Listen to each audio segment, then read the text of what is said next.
Now at 10, this is Fox 61, Connecticut's news station.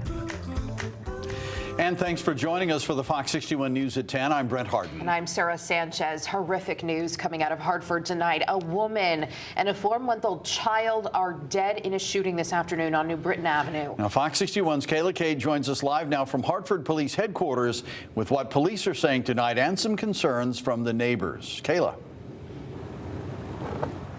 Police are actively working to find the person or people responsible for this double homicide. Now, we spoke with someone in the neighborhood who says after learning about this shooting, she's scared for her safety. This avenue is shooting. It's not good.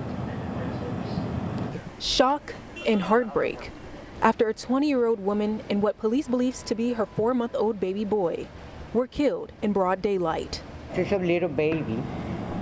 It's sad. Horrible. Absolutely horrible. Absolutely horrible. Hartford police say 4 people were sitting in a vehicle on New Britain Avenue between Hillside and Fairfield Avenue when gunshots suddenly rang out. We believe that at this point that our victim vehicle was pulled up alongside by our suspect vehicle, who opened fire into the vehicle, striking our victims. Just before 3 p.m., police got word of a vehicle dropping off the victims at Hartford Hospital. The driver wasn't shot. Another passenger suffered non-life-threatening injuries, but a 20-year-old woman and her 4-month-old baby boy didn't make it. Detectives are all over the hospital. There's quite a scene at the hospital, from what I understand. Marisol Espinosa was at work not far from where the shooting occurred. She says she didn't hear the gunshots, but saw police blocking off the area with yellow tape. She has worked in the area for 3 months, and so far, she has seen multiple tragic incidents taking place in the neighborhood. 2 days ago, it was another shooting down here. Because people are scared to come in.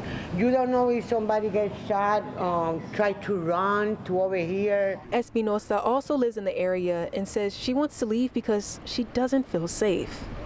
But I have a younger kid, and she don't want to go. She hopes something can be done to decrease the amount of shootings here. Community have to work out. All of us work out because it's kids working to school, elderly people and everything, you know. It's sad. It's very sad. Police are still trying to get information on the suspect's vehicle, and they are looking at the city surveillance cameras to see if it captured any of this horrible incident. In Hartford, Kayla Cade, Fox 61, Connecticut's news station. All right, Kayla, thank you. If you smelled smoke today, here's the reason. A wildfire broke out in Massachusetts around midnight, and the winds are blowing the smoke into our state. The fire started in Great Barrington, which is on the southwestern side of Massachusetts, bordering New York and Connecticut. The strong smell residents all the way down to New Haven could smell the smoke and see the haze. There's no threat in our state, but there is an active burn ban. Officials say wildfire conditions are extremely high risk right now, and even a small spark could lead to a very dangerous situation. All right, turning to the weather now, and we are hoping some rain on the way will help firefighters put some of these wildfires out. Yeah, off camera we were talking about it with Rachel. We can't believe we're here. We're like, yay, rain, yes, especially after what we saw earlier this year. But this is something to talk about, Rachel. Yeah, we've had a few hit or miss showers here or there, but this is going to be a widespread soaking rain, anywhere between 1/2 inch to 1.5 inches. And it could come down heavy at times between 4 a.m. and 4 p.m. Thursday. So this is not during the day tomorrow, but Thursday.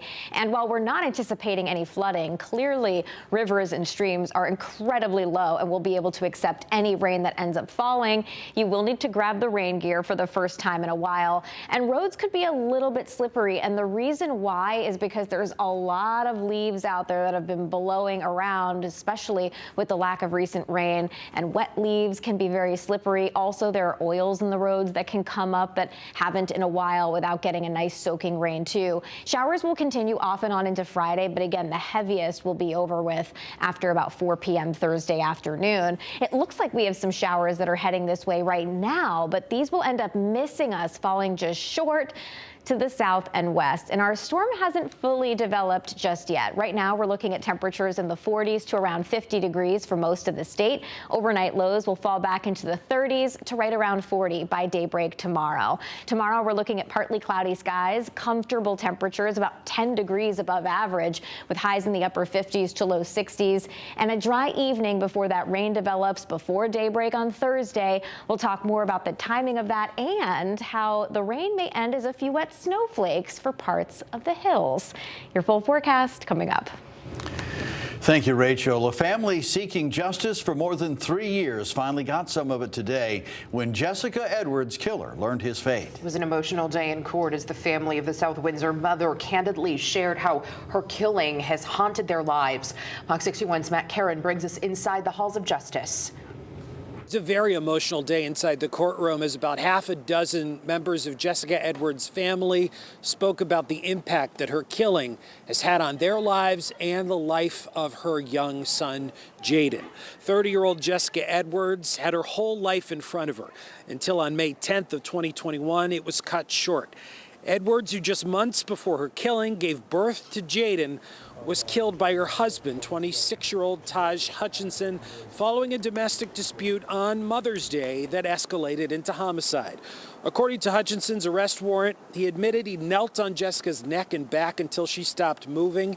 It happened inside their South Windsor condo while their 9-month-old was inside.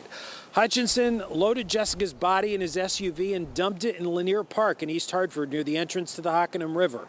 In the days that followed, Hutchinson acted like his wife just went missing. He denied any involvement and even actively participated in the search for Jessica's body. Police were able to use Edwards' phone GPS data to locate that body 11 days later. That's when Hutchinson finally came clean and admitted to killing Jessica. In the courtroom, Jessica's mother sobbed with raw emotion, and her sister, who stepped up to adopt Jessica's son, Jaden, said that his father robbed him. Robbing Jaden the chance of ever meeting his amazing, caring, and loving mother. We want the court to understand that this is a diabolical act done in the presence of Jaden, who no doubt stared helplessly as the murderer executed his plan with ease. You did not care about anyone but yourself. You wanted everyone to believe this was an accident, but you picked Mother's Day on purpose. And you planned this murder out in a way you thought that perfect for you to get away. Jessica was loved, and even though you didn't love her, we did. In the end, Judge David Gold, who had the option of sentencing Hutchinson to between 25 and 30 years in prison, gave him 27 with 3 years of special parole. He also ordered Hutchinson to stay away from Jessica's family and his own son Jaden for the rest of his life. Outside Hartford Superior Court, Matt Karen, Fox 61, Connecticut's news station. Matt, thank you. Pura is approving a settlement agreement with Frontier Communications that will have funds go right back to customers. Pura says Frontier failed to meet minimum standards for keeping appointments and making repairs. The agreement will provide $860,000 in retroactive bill credits to Frontier's customers directly impacted by missed appointments. It also impacts customers who endured service outages lasting 48 hours or more from January 1st of 2023 through December 31st of 2024. Going forward, the settlement agreement provides an automatic $10 daily bill credit for service outages lasting 48 hours or more, as well as a $70 bill credit for each missed maintenance appointment beginning January 1st. Hamden man is in the hospital tonight with serious injuries. He was struck by a car while walking in New Haven. He was hit near Forbes and Woodward Avenues just after midnight, very early this morning. All police are telling us is he's a 37-year-old man and is in critical condition. The crash is still under investigation. No word on the driver. 3 cars were involved in a crash on the Merritt Parkway in Norwalk this afternoon. Officials say it happened between exits 38 and 40, closing both sides of the parkway for some time. The Norwalk Fire Department told us one of the cars caught fire. 2 people were taken to the hospital and are expected to be okay. Tonight, Connecticut State Police are investigating what led up to that crash. State police are releasing the name of the driver killed in a crash last month on Route 198. Craig Lalibert of Southbridge, Massachusetts, was killed in that crash. Happened in Woodstock on October 30th. State police haven't released details on what led to that crash. And Rocky Hill police are warning the community tonight of scammers impersonating law enforcement officials. Police say scammers are demanding payments over the phone and threatening legal action. The police department says they will never ask for payments or personal information over the phone. If you think you're being scammed, hang up and call police. It's almost that time of year again where we talk about porch pirates snatching holiday gifts. Well, Enfield police say if you're worried about your packages being stolen, well, come up with a plan now. First, consider selecting delivery options that let you choose the date of delivery or choose a day that you expect to be home during your normal delivery hours.